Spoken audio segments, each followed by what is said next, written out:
Hey, somebody's got to tell me what 48 days from now is. October 12th? Excellent. Good morning, afternoon, or evening. You are listening to the Professional Noticer. Here, you and I will use common sense and all the wisdom we can muster to move beyond what is true and go all the way to the truth. With actual listeners in more than 100 countries, I am the Professional Noticer. Hello, everyone. I'm Andy Andrews. Hey, thank you for making me a part of your week. My purpose here today, and with every show we do, is to play the part of a best friend or coach. I want to help you live the life you would live by giving you access to the greatest mentors the world has to offer today. Our sponsor this week is ITAM.org. That's IAITAM.org, pronounced ITAM. They're the only global member-based training organization dedicated to meeting the needs of IT asset management professionals. ITAM is the only global training organization turning out IT asset managers that corporations immediately hire all over the world. So check them out. How would you like to complete an accredited online program and get a degree that's actually in huge demand? Okay, so you're asking, in huge demand by whom? Just go to itam.org and look through their client list. You'll see everyone from Sony Pictures to the United Nations to NASA. Google is one of their clients. Google, Yahoo, Facebook, Microsoft, Apple. These companies only hire people that ITAM has trained because ITAM offers the only accredited degree in the field. That's IAITAM.org. Observations and answers. That's what we do here on the Professional Noticer. And, I'm in charge of the observations for the most part, it seems, but I am very fortunate enough to have access to some people with answers. And I've got one of my favorite people today, a guy who has had answers for a long time. He's the author of 48 Days to the Work and Life You Love. Please welcome Dan Miller. Dan, how are you doing? I'm doing excellent, Andy. I can't tell you how excited I am about having a conversation. Dude, I am so thrilled. This book has been a New York Times bestseller since God was a boy. I saw a copy of it the other day, 20th anniversary edition, and it is still in hardback. I know it's amazing. And of course, I'm very honored by that, but it came out in 2000. And then I've done updates every 5 years because it just keeps trucking along there. How did it all start? How did this whole 48-day concept start? Because now you coach, you blog, you do seminars, and it's all based around, and sometimes people look at something like this and they think, man, you're just doing it over and over again. Not this. This really works. And so you have found edges for people with this. And so I'm so amazed. How did it start for you? Well, I appreciate your question. And like you, your books come not just by sitting down with a blank piece of paper and saying, I write a book. They draw from your life experiences. Right. So that 20 years ago and more, Joanne, my wife, and I agreed to teach a Sunday school class at our church in Nashville. Career life transitions. My background is academic is in clinical psychology. So it was just helping people through these inevitable, relentless transitions. Well, what I expected, Andy, in that class were, the 22-year-olds who just lost their job at Taco Bell and needed another job. We had those, but unexpectedly, we had more of physicians, dentists, attorneys, pastors, engineers, accountants who said, I'm 45 years old. Everybody sees me as successful and I'm doing okay. I don't think this is it. I think I'm living somebody else's dream, not my own. That took me by surprise. But in working with those people and having a format for dealing with their questions, it was like a vacuum. We started having people come from other churches and other states. We moved it from a Sunday morning to Monday night and just opened the door to work with these people. Then people were requesting materials. Gee, I've got a son-in-law who's been without work for 3 months. What do you have that I can give him that tells him about what you just described to us? I Right. didn't have anything. So I put together just my rough notes from that Sunday school class with a couple cassettes in there in a 3-ring binder and made that available. And then you'll appreciate this as an author. I'm just reviewing Mark Victor Hansen's brand new book about asking. But I went to a Mark Victor Hansen conference in 2002. So right after I had started selling this as a 3-ring binder, tapped my buddy Dave Ramsey on the shoulder. I said, hey, let's go to this. We both need to know how to sell books. This guy's done pretty good at that. So we took our wives, Sharon and Joanne, went to that, sat there. And I came back, and in the next 18 months, I sold over $2 million worth of that 3-ring binder. Then I had, Wow. then I had publishers tapping me on the shoulder. We want to do this in a traditional paperback or trade book format. So the business evolved around me. It wasn't like I sat down and said, this is what I want to do. I was just serving my church. It really was a service ministry position, but the needs were so great. And I started to recognize this is more than just a Sunday school class. I need to really understand this and share this message with the world. That's how it started. It's amazing to me, when I look at you understanding, I guess understanding a little bit about what you do really confirmed for me something that I felt was very important, just as a basic foundational principle for people who were searching for greater things in their life. And I would say, look at Dan Miller. Look at how Dan started. There were 2 huge concepts there. One is Dan was committed to serve. He wasn't trying to create something necessarily at that time.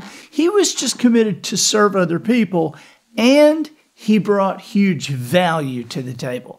And those 2 things combine to create miracles, it seems like. Well, it sure seemed to hit a nerve and was receptive. And the funny thing is, and as an author, you'll appreciate this, there are a lot of books out there on career issues, how to find a career, how to start a business, how to uncover your passion, all of those. But somehow the blend of what I brought, and it wasn't just theory, it was real life stories of people who had walked through those transitions and transformed their lives. Plus, part of the process is that I tell people 85% of the process of having confidence or proper direction comes from looking inward. 15% is the application. We're too used to finding external solutions.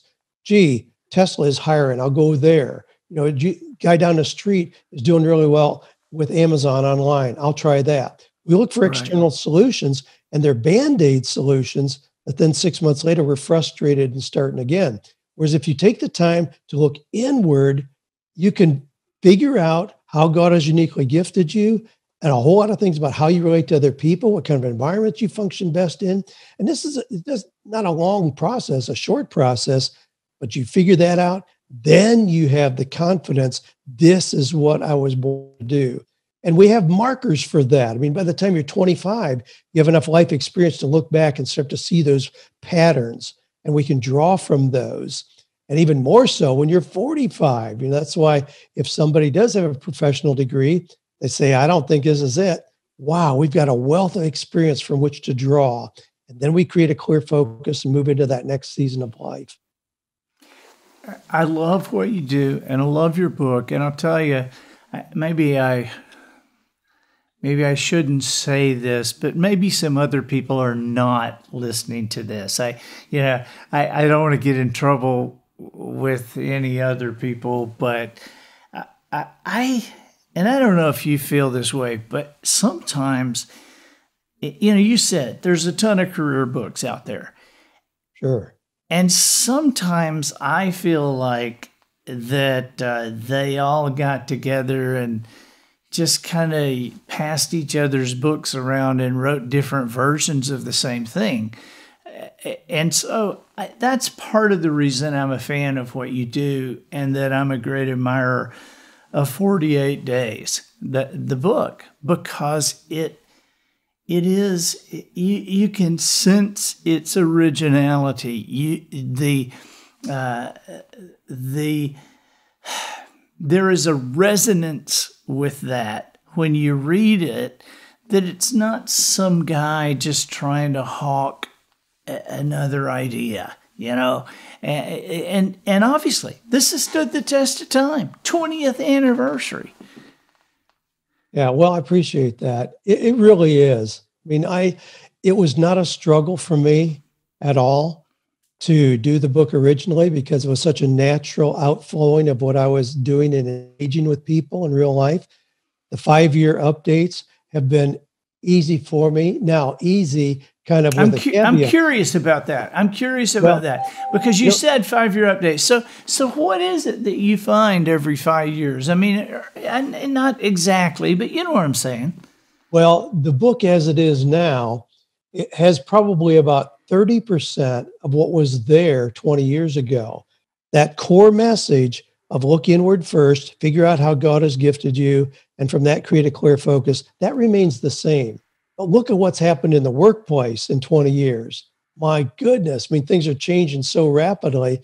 So in this new version, I was challenged, how am I going to keep the page count roughly the same, but extract enough that I can include things I want to have included? And I'm already making notes for what will be in the 2025 edition. Sure. Oh, that's cool. But in this one, I address the upper limit challenge. That's a concept that we're kind of more recently familiar with, how we tend to sabotage our own success. And here's what happens. If somebody's working in a traditional job, they're going to get a 3 to 4% increase every year. So if you're making 70,000, this next year it's going to be 73. That people can kind of tolerate. But a lot of people get into the information space like you and I are in. Let's say they put together a course. I have somebody that I worked with who recently put together a course. He released it and in 48 hours made more money than he had ever made in a year. That's what can happen. So what happens when you get into a space where you're going to quadruple or 10 times your income? If you aren't prepared emotionally, mentally, and spiritually for that, you'll sabotage it. We see, let's say that we come down to Alabama and we see somebody down there playing football, live in the projects, abject poverty, but oh my gosh, this guy has a throwing arm like we've never seen. We bring him to Nashville, Tennessee, give him a $10 million bonus with the Tennessee Titans. No, sorry. He would be going to Alabama, but go ahead. All right. So 6 months later, he spent the money and more, made poor decisions that have ruined his career. He's back where he came from because his sense of deserving did not match the reality of what he was given so quickly. The upper limit challenge. I mean, we see that all the time. People bump against that, sabotage their own opportunities for success. So I wanted to address that in here. I address AI interviews, artificial intelligence. There are people being hired, going through an interview process 4 times and never encountering a real person. That's kind of frightening to some people. I talk about how to start a business with only 15 hours a week, the new work model, like digital nomads. I mean, my daughter has worked for me for 18 years. She and her family, her husband and 3 little girls, travel full time. She works for me. Doesn't matter where they are. They've been in all 48 states in the last 2 years. So she travels. That's a work model that we didn't even know would be possible a few years ago. So those are the kind of things I have to include in a new edition. And I'm thrilled about that. And again, making notes for what I want to include 2025. There's already things happening coming out of the situation we're in right now that'll be addressed, that's changing the workplace as we know it. Right. That is so good. I listened to your upper limit and your fantasy story about taking an Alabama guy to Tennessee, which would never happen. But I remember one time. Yeah. That's right. I remember one time talking to Bill Parcells, the long time NFL coach, And I asked him, I said, when you get guys in your office, when they're rookies, but when camp is starting, do you have anything any life stuff that you ever, lay out for them? And he said, yeah, I do. He said, I always tell them to take your bonus, take that signing bonus and just like put it away. And then he said, then get you, just a condo and just a normal car, a normal truck. And he said, and then put your payments in and just exist off your interest. And he said, you want to set up your entire life. And he had this thing he told me. It took 3 or 4 minutes to tell me. Pretty simple. But here was the thing. I said, how many guys have you seen do that? He said, 3. Yeah. 3? There you go. Yeah. Man. Yeah. So how is your family doing? Oh, family's doing great. Wow. Family's doing great. One of my favorite things that you have done, I know you've done just a ton of different things, but one of my favorite things, and forgive me, I can't remember the name of it right now, but there is a book that you did with your son, and it was like it was so great for me at that time in my life because my boys were like 14, 15, and I was just, I'm seeing their personalities emerge, and they aren't turning out exactly like me. and I just love that. But what's the name of that book, and how is he doing? Wisdom Meets Passion. Yeah, that's the name of the book. My son, Wisdom Meets Passion. Yep, that's exactly right. Jared, and if you recall the cover of that, it was written by father and son, names being Dan Miller and Jared Angaza. Jared, my son, my biological son, has a different last name. Yeah, there's a story there, but it addresses what you're talking about. I mean, we assume our kids, especially our sons, are going to carry on the surname that we are so proud of. Jared came to us many years ago now, said, would we be offended if he chose a last name that was more meaningful than Miller? Well, we thought it was delightful. We helped him with it. Jared's well connected around the world. He did a lot of research, and he came up with Angaza. Now, here's what that means. It's Swahili. He was living in Africa at the time. The meaning of that word is instrument of light. Now, how could a parent be upset with a child who chose that as he wanted that name to represent what he was all about, instrument of light. I mean, right. I just love that. But Jared's doing great. Jared has gotten involved in space exploration. He's brand strategist for Space for Humanity, one of the organizations that brings together celebrities and astronauts, because they're convinced that we have a better shot at creating a place for humanity out in space somewhere than what we've done here on Earth. He's totally immersed in that. But as you talk about somebody being in their zone of genius, he is flying high. That's just so awesome. That's so awesome. And what about your other son? What about Kevin? Kevin, my oldest son, you'll appreciate this story. You were very close to Zig Ziglar. So when our kids were little, so when Kevin, who now is almost 50, but when Kevin was little, we had attitude adjustments rather than punishment, rather than spanking him or sitting him in the corner, attitude adjustments. So we'd sit him down when he did something inappropriate and have him spend, 5-10 minutes listening to Zig Ziglar primarily, the material from See You at the Top, that iconic voice. And he learned about stinking thinking, check up from the neck up, cooked in the squat, fleas and biscuits, all those stories. Pumping the pump, kicking the cat. Well, and as a little kid, of course, resented that. That was essentially punishment. So he grew up, moved away, became a professional bicycle racer, lived in Europe for several years, raced in the Dutch national team, came back, got married, started having kids. Well, I introduced him to Tom, Zig's son. They both share enthusiasm about mountain biking. They started spending some time together. One thing led to another, and then Zig passed, and there was this kind of podcast that nothing had happened with for a couple of years. And Kevin, knowing my history in podcasting, said, why don't I bring that back to life? So he now, for the last 5 years has been host of the Ziglar podcast. Now, the interesting thing is the power of that name is amazing. Kevin's podcast as host of the Ziglar Show has now passed 41 million downloads. Anybody he asks agrees to come on because the power of that name that had so much character, integrity, and salesmanship, just that unique personality involved in it, that's still there. And he's been able to capitalize on that. So he's doing great in that space. And now he started 2 other podcasts. He understands that whole world, and it's serving him really well. Lives up in an aspen grove in Woodland Park, Colorado. They have 7 biological children, adopted 3 Zuni Indian kids. And during COVID here, they're all back home again. They've had 10 kids on the roof for several months, but love those experiences together. Oh my gosh. That is awesome. I've actually done that show with Kevin. Have you? Well, there you go. So even Andy Andrews would agree to be on there. Not because of Kevin Miller, because they couldn't find anybody and got me on there is what it was. But yeah, I love that family.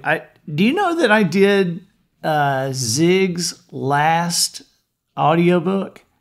I did not know that. Yeah, he was, he was getting older, and Tom and Jean and the girls asked me to do that. Now, the reason they asked me to do that is because I could do his voice. Oh, are you kidding me? Yeah, and they didn't want the entire thing in his voice, but they wanted certain sections in his voice. God. But I'll tell you what, it was a ton of pressure, when you're sitting in the booth and you're doing the script, and Tom is sitting like outside the glass, and he's like this. He's like this the entire time. And, when I would do his dad, I would look, he wouldn't move. And so I'm getting more and more and more nervous, right? And so at some point, I just kind of called a break, and, we went out, and I said, "Hey, is everything going all right?" And he said, "Oh, yeah.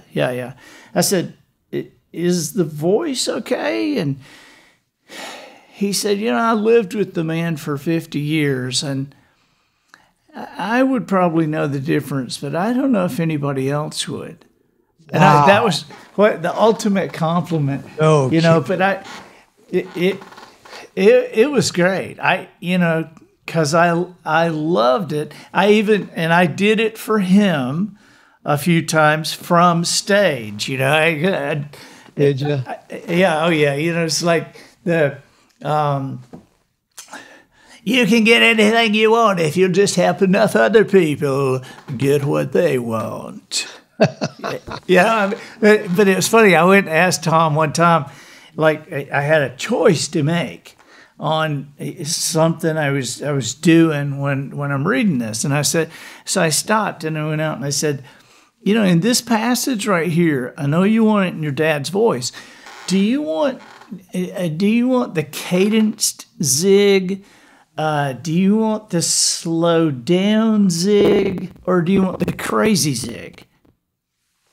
And he said, well, what are those?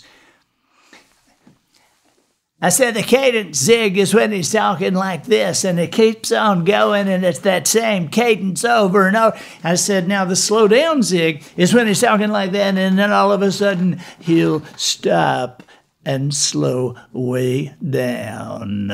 Absolutely. Like that. I said, but the crazy Zig is where he'll be talking along, and then he'll stop and go, you gotta keep up with the up, and you gotta get. I said, that's the crazy Zig. He said, yeah, do the crazy Zig. So you guys are living in Florida now. We are. You bought a section of Florida. You bought the center of the state. There you go. And move. That was a big move. We've been in Tennessee a long time. I love Tennessee. I love the changing seasons. But have you ever heard the old saying, happy wife, happy life? Oh, yeah. Oh, yeah. It's true, isn't it? I figured you had heard that. Oh, yeah. Yeah, Jeff Allen. Jeff Allen still lives up in Franklin. Yeah, he does. Yeah, and so I'm excited for you because you guys live in just like a beautiful area, but it's like you have access to larger places, but you're in a small area. We are. We're very secluded in a community where we are, but very close to anything that we would want. So we're enjoying it. But there's something extremely refreshing and cleansing about just a new season in your life. You can reevaluate what you've been committed to, how you spend your time, and just all of those things. So I'm having a lot of fun being unplugged from some of the geographically centered commitments that I had in Franklin, Tennessee, to now not having those, to really deciding, okay, what do I want this season of my life to look like? So I'm not just sitting around waiting for the squeaky wheel, and I'm not just loaded up with more and more productivity. I'm being pretty intentional about, okay, what do I want this to look like? And as you mentioned, there are two words in the title of my 20th anniversary edition book that have not been there before. It's been 48 Days to the Work You Love for 20 years. The new one, 48 Days to the Work and Life. And life. And we realize more and more stories that I hear, in as much as I know the importance of work in terms of doing something that is meaningful, purposeful, and profitable. And I really love leaning into that space. But at the end of the day, that's really not enough. We want a life that's meaningful. We want relationships. We want physical health, spiritual vitality, social connections. Those are things that are as important as work. So I wanted to open the door there and just affirm this is not just about work, but it's about a life that you love. Right. Dan, I want you to do something for me. I want you just to take a breath. Don't be modest. And other than, because I want to know what you really believe on this. Okay. So other than getting this book immediately, I mean, we'll provide a link to get this book. We want to provide a link so people can get in touch with you. But what would you say to somebody? Now, remember, all modesty aside, I'm making you do this. Okay. So, what would you say to somebody that wanted to connect with you? What would you say? Okay, this is what I offer that you need to do. All right. You'll understand this because with any modicum of success at all, it's hard to connect with everybody. But, Andy Stanley talks about do for one what you wish you could do for everyone. So there are a few people in my really close circle that I'm totally accessible to. But we put together a community a couple years ago, and you understand this, the power of community. Community expands your influence. So we put together the 40 Days Eagles, easy to get involved in there, and you link arms with other people who share their ideas and resources. It exponentially expands my message in a way that I could never do personally. I love seeing what's happening. People are so generous in there. And we have people who are experts, physicians and attorneys, and a lot of the people I mentioned who are drawn in there because they're on the same path of exploration. But it's get in community. Get in community. Don't try to do this alone. It's really a lonely path to try to be extraordinarily successful on your own. I have drawn so much over the early years, from recorded programs, those old masters of achievement, Jim Rohn and Dennis Waitley and Zig Ziglar, Right. Brian Tracy, all those guys. But then over time, was able to meet real life heroes of mine, people like you and other people who have influenced. I mean, I could never do the things I do today without having the connections that I do. In terms of this book, I sent you a couple copies of the book. Right. I did that to 50 people. Reason why? Because I told my team, I'm not going to spend all my time doing interviews, but I'm going to do 48. 48 being kind of a magic number. I sent out 50 packages. I now have booked I think 36 as a result of doing that. I couldn't do that if those people never heard of me, if I had never invested in what they're doing and support them in what they're doing. But building those relationships opens a world of possibilities for me at this stage. That's awesome. And once again, that goes right back to what we talked about at the beginning. Being generous, serving other people, creating value for other people. And you have certainly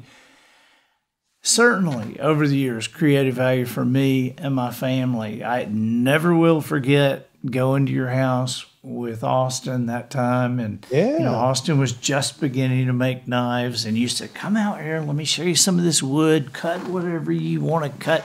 I mean, it was a very special time. And you have created many of those for me. And I really appreciate you and appreciate you being here. Is there anything we need to know about what we need to do to link to you? Because we want to get that right when we post this podcast. Well, we created a very special page for you, which I'm really proud about. It's just simply 48days.com/Andy. And you'll see there people can access the first chapter of the book. They can do a quiz where it helps them identify how close are you to living your best life. I really love what we've done there. And there are other resources there. We created that special page for you and your listeners. Easy to pick and choose from resources that you want that can help you figure this thing out. Life is too short to be hoping to just get to retirement. The whole concept kind of blows my mind. Desire for retirement implies pretty clearly, I don't enjoy what I'm doing now. Well, if you figure out how to enjoy what you're doing now, the appeal of retirement kind of loses its zing. You just continue doing what you really enjoy doing. I'm planning out the next 25 years of my life.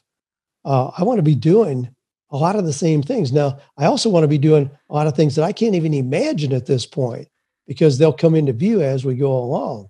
And I want people to experience that kind of, just the joy of being able to live like that, have that kind of feeling about what it is that you do day after day.